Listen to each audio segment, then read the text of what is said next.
ನೋಡಿ, ಇದೊಂದು ಮೊಜಂಟಿ ಸಾಕಾಣಿಕೆ ಮಾಡೋರಿಗೆ ಉಪಯುಕ್ತ ಮಾಹಿತಿ ಅಂತೇಳಿ ನಾನು ಹೇಳ್ತಿದ್ದೀನಿ. ನೋಡಿ, ಇದೊಂದು ಪಾಲ್ ಮಾಡಿಟ್ಟು ಒಂದು 25 ದಿವಸ ಆಯಿತು. ಮೊಟ್ಟೆಗಳೆಲ್ಲ ಒಡೆದು ಮರಿಗಳು ಹೊರಗಡೆ ಬರ್ತಾ ಇವೆ.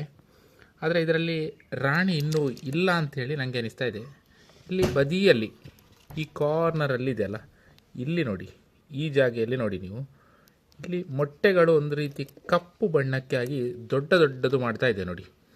ಅಂದರೆ ಅದರಲ್ಲಿ ರಾಣಿ ಸೆಲ್ ಇಲ್ಲ, ಹಾಗೆ ರಾಣಿ ಇಲ್ಲದ ಕಾರಣ ರಾಣಿಯನ್ನು ಅದು ತಯಾರು ಮಾಡಲಿಕ್ಕೆ ಒಂದು ಪ್ರಯತ್ನ ಪಡ್ತಾ ಇದೆ.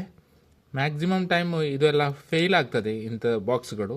ಸೊ ಅಂಥ ಸಂದರ್ಭದಲ್ಲಿ ನಾವು ಏನು ಮಾಡಬೇಕು ಅಂತೇಳಿ ಹೇಳ್ತಾ ಇದ್ದೀನಿ. ನೋಡಿ, ಇದೊಂದು ನಾನು ಬೇರೆ ಬಾಕ್ಸಲ್ಲಿ ಸಿಕ್ಕಿದಂಥ ರಾಣಿಯ ಮೊಟ್ಟೆ ನೋಡಿ.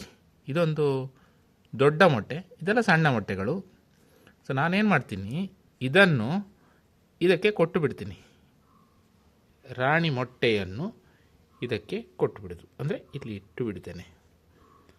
ಇನ್ನೊಂದು 25-30 ದಿವಸದಲ್ಲಿ ಆ ಮೊಟ್ಟೆ ಒಡೆದು ಹೊರಗೆ ಬಂದು ವರ್ಜಿನ್ ಕ್ವೀನ್ ಆಗ್ತದೆ. ಅಂದರೆ ಮೇಟ್ ಅಥವಾ ಜೋಡಿ ಆಗದಂಥ ಒಂದು ಹುಳ ಹೊರಗಡೆ ಬರ್ತದೆ.